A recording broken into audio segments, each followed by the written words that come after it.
사랑톡 5번째 시간입니다. 오늘은 창세기 5장 말씀을 함께 나누겠습니다. 창세기 5장에는 아담부터 시작해서 노아까지 이르는 그런 족보가 소개되고 있죠. 누구는 몇 살에 누구를 낳았고 그 후에 몇 년까지 살다가 죽었더라 라는 형식이 반복됩니다.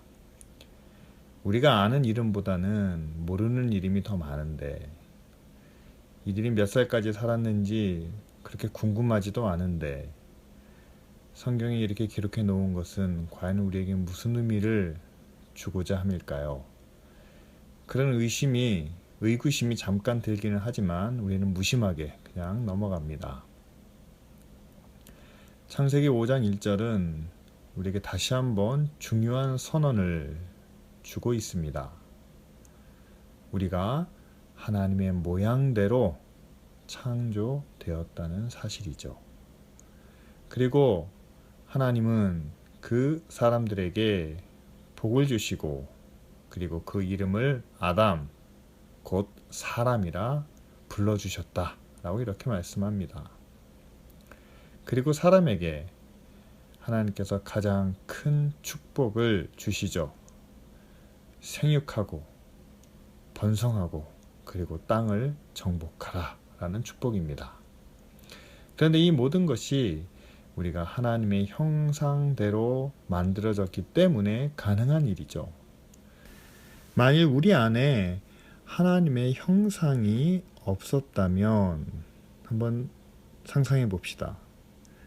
글쎄요, 개나 돼지 아니면 원숭이와 별 다른 게 없는 그런 모습이지 않았을까요? 하나님께서 자기 아들을 세상에 보내셔서 십자가에서 죽게 하시면서 우리를 구원하실 이유도 없겠죠. 결국 우리가 예수 그리스도의 이름으로 구원을 받은 것은 또한 우리가 하나님의 자녀가 될 수 있는 것은 바로 우리 안에 하나님의 형상이 있기 때문이죠. 이렇게 아담의 계보는 하나님의 거룩한 창조와 그리고 축복의 말씀으로 시작됩니다. 그런데 이 축복에 대한 믿음이 그 뒤에 나오는 사람들의 이름을 들으면서 몇 세까지 살다 죽었더라. 몇 세까지 살다 죽었더라. 세대가 반복되지만 그 안에 하나님의 이름이나 그리고 하나님의 축복, 약속에 대한 말씀이 전혀 등장하지 않을 때 우리의 마음은 조금씩 불안해지기 시작합니다. 그러다가 노아의 이름을 우리가 발견한 후에 비로소 여호와께서 그 땅을 저주하시고 노아를 통해 안위를 얻으시고자 했다는 그 설명을 보고 나서 그래, 결국 이렇게 되었구나 라며 우리의 의심을 확인하게 되죠. 6장을 통해서 알게 되지만 세상에 죄악이 가득하여 사람들이 마음에 생각하는 것과 계획하는 것이 항상 악한 뿐임을 보시고 여호와께서 한탄하사 사람과 더불어 모든 것을 심판하실 그런 작정을 하시게 됩니다. 여기서 우리가 중요한 신학적인 원리를 발견할 수 있습니다. 이것은 성경 전체를 해석하는 그런 원리이기도 한데요. 첫째는 선하신 하나님의 창조와 또한 그분의 계획과 섭리는 항상 의롭고 또한 우리에게는 그것이 큰 축복과 은혜라는 사실이죠. 이것은 그분의 성품과 정확히 일치하는 부분입니다. 그런데 그런 하나님에 의하여 창조된 인간은 잠시라도 하나님과 떠나게 되면 그 하나님의 선하신 계획에서 벗어나 죄와 그리고 불의의 길을 걷게 된다는 사실이죠. 그리고 마지막으로 하나님께서는 이 떠난 인간들을 다시 돌이키시기 위해 왜냐하면 그 인간 안에 하나님의 형상이 있기 때문에 그 형상을 다시 회복시키시기 위해 구원 계획을 세우시는데, 의와 함께 사랑을 가지신 하나님께서 죄는 반드시 심판하시지만 자기 형상대로 창조하신 인간은 끝까지 구원하신다는 하나님의 계획의 완성된 모습을 우리에게 보여줍니다.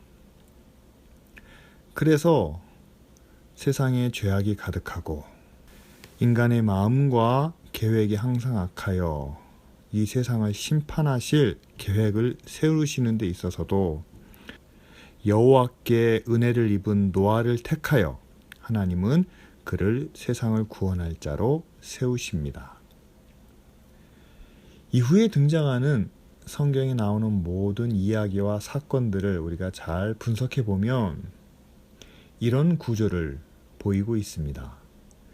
하나님의 선하고 의로우신 계획, 그리고 인간의 범죄, 마지막으로 하나님의 구원이라는 3단계 사이클로 이루어지죠.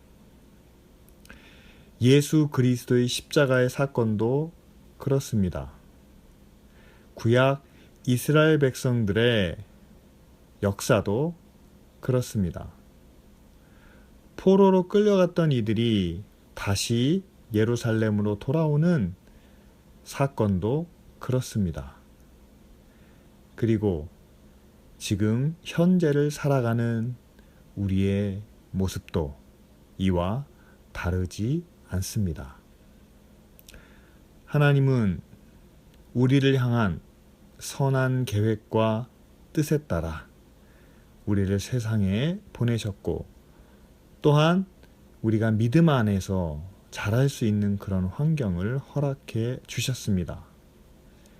그런데 우리 안에 있는 욕심 또는 세상의 유혹에 이끌려 우리가 하나님의 계획과 하나님의 뜻을 떠나 그분이 말씀하신 것과는 다른 길을 선택하게 되죠. 그것을 우리가 죄라고 이야기합니다.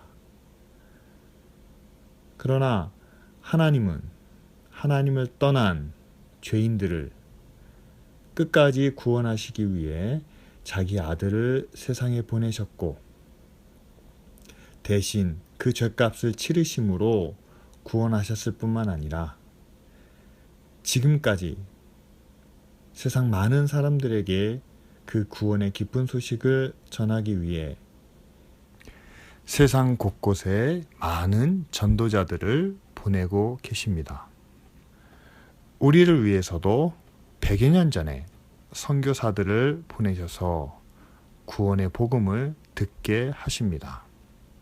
그리고 이제는 우리에게 전도자의 사명을 맡겨주셔서 이제는 우리가 나아가 그 복음을 전하게 하시죠. 창세기에서 시작된 하나님의 구원 계획은 예수 그리스도를 거쳐 지금까지 이어지고 있습니다.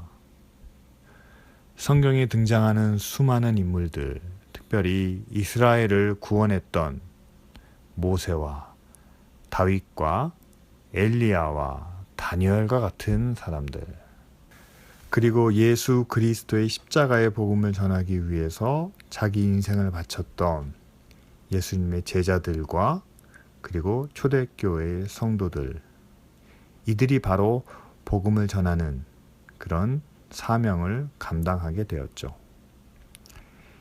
이제는 우리가 그 사명을 이어받을 때입니다. 오늘 읽은 마태복음 5장의 족보를 보면 몇 세의 아이를 낳고 그 후 몇 년을 살다가 죽었다라는 내용만 기록되어 있습니다.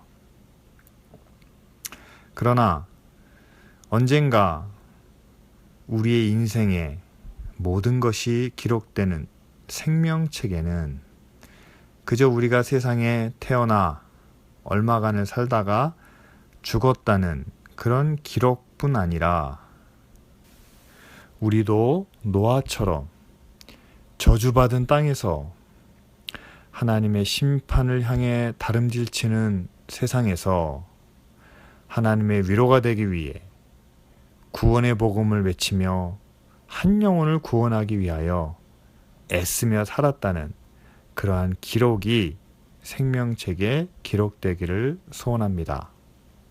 그리고 오늘 하루도 그리고 이 한 주간도 우리가 그런 의미 있는 인생을 살 수 있도록 우리가 함께 노력하기를 소원합니다. 날씨가 무척 덥습니다. 건강에 유의하시고 주일에 뵙도록 하겠습니다.